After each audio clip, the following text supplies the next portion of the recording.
Yellow Productions presents 10 things to know before you visit Disneyland in Anaheim, California. I'm Chris, this is Yellow Productions. I do travel guides that are fun, informative, and entertaining. And in this video, I'm going to be telling you everything you need to know to visit the most magical and happiest place on earth, Disneyland. This is part of my series of travel guides on Los Angeles. I've got videos on Universal Studios. You'll find links in the description or at the end of this video. But in this video, I'm going to be talking specifically about the Disneyland Theme Park. And before we get into it, let's just talk about where it's located. I said it's part of my series on LA. It's actually in what's called Orange County, a city called Anaheim. It's about 30 miles south of downtown Los Angeles. So if you're planning to come visit Disneyland on a trip in LA, you might want to consider staying in Anaheim around Disneyland. All right, here we go. The first thing to know before you come to Disneyland is about where to buy tickets, or should I say where not to buy tickets. The worst place to buy tickets is at the gate. Look at these lines. They're also going to be the most expensive here. Do not waste your time, an hour on your first day at Disneyland, waiting in these lines to buy tickets. You can buy tickets online. You can buy tickets from the hotels in the area. You can buy tickets from AAA. You can buy tickets from Costco. So buy your tickets before you get here and don't stand in that long line.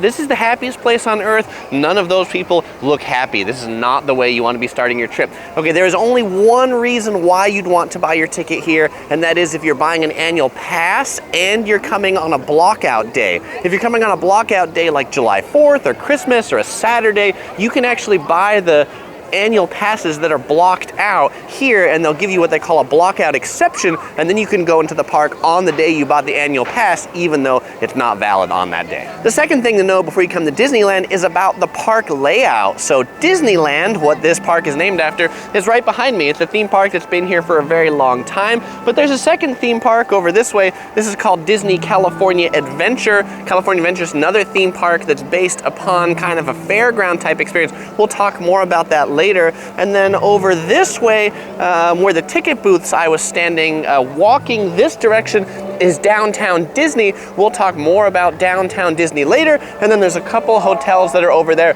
What you should know about the different parks is the one-day ticket, if you buy the ticket booth, only includes one park. If you want to go into multiple parks on the same day, then you have to buy what's called the park hopper ticket that'll allow you to go into multiple parks on the same day. The third thing to know is about when to go to avoid the crowds. Well, it is always crowded at Disneyland, let me tell you, but this is more of a question of when not to go, just like where not to buy tickets. The times you really don't want to come to Disneyland are the heights of the summer and right around Christmas holidays. Those are going to be the busiest times. Obviously, weekdays are going to be the least busy. It's also the least busy in the morning. If you can get here at park opening and then leave by noon or 1 is when the park gets the busiest. But the best advice I have to give you about coming to Disneyland is to use one of the crowd calendar or crowd tracker websites. If you go into Google and you type in Disneyland Crowd Tracker, Disneyland Crowd Calendar,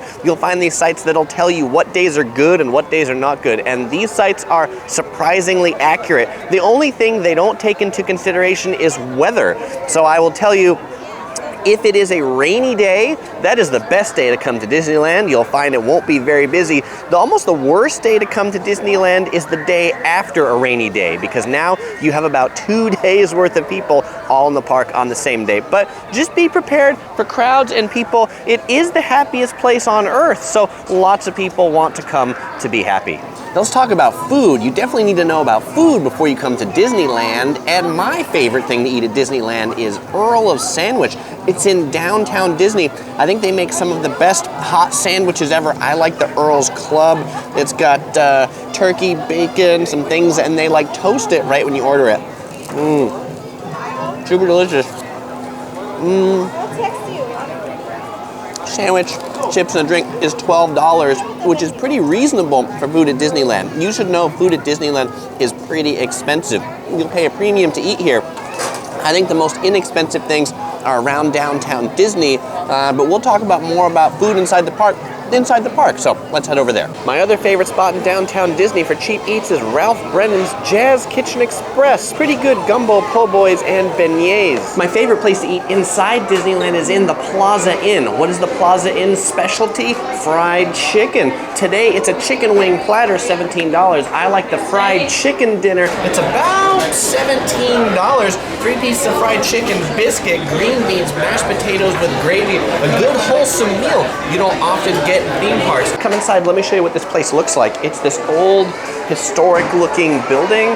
It's got kind of like these stained glass roofs. You'll find this to be one of the busiest places to eat. It opens at noon. There'll be a long line at noon. It's right in front of the castle. But come on in, make your way back to the chicken stands in the back, and you will be enjoying life, I promise. My second favorite place to eat inside Disneyland is at the Little Red Wagon corn dog carts located right in front of the Plaza Inn. $9.50. You get a corn dog. You get a side, which is either chips or apples, and well, that's it. I mean, it's not cheap, but the corn dogs, they're really delicious. And what I like about them, the cornbread breading really tastes like cornbread and not just a cheap dough. For me, I need 2 corn dogs to fill me up, but they really are that good. Best corn dogs I've ever had from the Little Red Wagon corn dog cart. They sell them at California Adventure too, in a little different, I think, corn dog castle. My third favorite place to eat inside Disneyland is the Royal Street Veranda. It is this little tiny window right here that has about 8 seats. What do they specialize in? They specialize in steak gumbo, $10.99. You get a bowl of steak gumbo in a bread bowl. If you're trying to find this place, it is right next to the Pirates of the Caribbean. And when I mean right next to the Pirates of the Caribbean, it's kind of hidden. But see, this is the line for the Pirates of the Caribbean, and the window was right to the left. My final favorite place to eat inside the park, it's right next to it, is called the Blue Bayou. The Blue Bayou restaurant, it is the restaurant inside the Pirates of the Caribbean ride. It is a sit-down restaurant. If you want to eat there, you really have to make a reservation ahead of time online, 30, 60 days before you come to the park. But it's an experience you'll never forget, because how often do you get to eat prime rib right next to people that are riding boats on the Pirates of the Caribbean? One thing you should definitely bring with you to the park is a bottle of water, maybe 2. Water in the park, really quite expensive. All drinks, really quite expensive. They do let you bring drinks inside. And if you bring it with you, you'll be hydrated and you'll thank me later, because you'll have probably saved yourself about $4 per each one of these that you brought with you. Now let's talk about lines and rides. Disneyland, there's a lot of lines here, but what you'll want to do is you'll want to take the fast passes. They have these things called fast passes, and there's 2 ways to get them. You can get fast passes from the machines in front of the rides. Every ride will have basically 3 entrances to the ride. One's the standby line, the second one's the fast pass entrance, and the third could be the single rider line. We'll get to single rider in a moment, but then a 4th entrance isn't to the ride, but it's to the machines to get a fast pass. You'll take your park ticket, you insert into a machine, and it'll print out this thing that's called a fast pass reminder. This isn't actually the fast pass. You use your park ticket to go back into the ride, but it gives you a designated hour to come back, and then you can pull another fast pass another time. So we picked this one up for 1 to 2, and it said the time to come back was at 1:14. This particular ride, Buzz Lightyear's Astro Blasters, not really a super popular ride, so we were able to pick up a fast pass 30 minutes later. The Haunted Mansion, we picked one up at 2:15. We got that at 1. It was an hour and 15 minutes before we could pick up the next fast pass. So the time that it takes that you can get your next fast pass depends on the popularity of the attraction you picked and how busy the park is. But I will say, what you want to know is if you're here on a busy day, you pretty much just want to be riding the rides with fast passes. When you come in, pick the fast passes for some of the busiest rides, and that way you won't be standing around for a long time. Also, you can use the Disneyland app on your smartphone to check wait times. And if you want to pay a little bit more, you can get what's called Max Pass. Max Pass is $10 a person per day, and then you can get the Fast Passes on the app. You don't actually even have to go to the rides to pick up the Fast Passes. The final note, single rider lines. I don't think there are any of them at Disneyland, but in California Adventure, some of the rides will have single rider lines, and if you're riding by yourself or you don't mind being broken up, that'll be some of the fastest ways to get on the rides. 2 of the busiest rides, most popular ones at Disneyland, number 1, Space Mountain, number 2, Indiana Jones is what I'm standing in front of here. So those are ones you'll probably want to pick up your fast passes early in the day. If you're coming with the kiddos and you're going on the rides and standing in line, you'll have to park your stroller. You can't bring your strollers into the line. They've got designated stroller parking areas. I am in some in-park stroller parking, but be careful. Don't leave any valuables on the strollers. Disneyland has had a problem with people stealing things from the strollers, so make sure all the valuables you take with you on the ride. Next thing you need to know before you come to Disneyland is about shows. Disneyland has a lot of shows, but the coolest thing is that shows just kind of materialize out of nowhere. You'll be standing someplace, then all of a sudden a boat will go behind you singing songs, or you'll be standing in front of the castle and Mary Poppins will come by.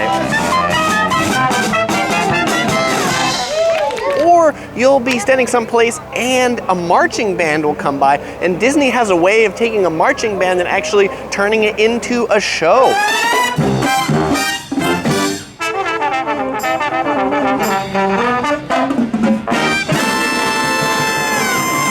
But I think the best show at Disneyland, well, it's in this lake behind me. It's called Fantasmic. It is a nighttime show.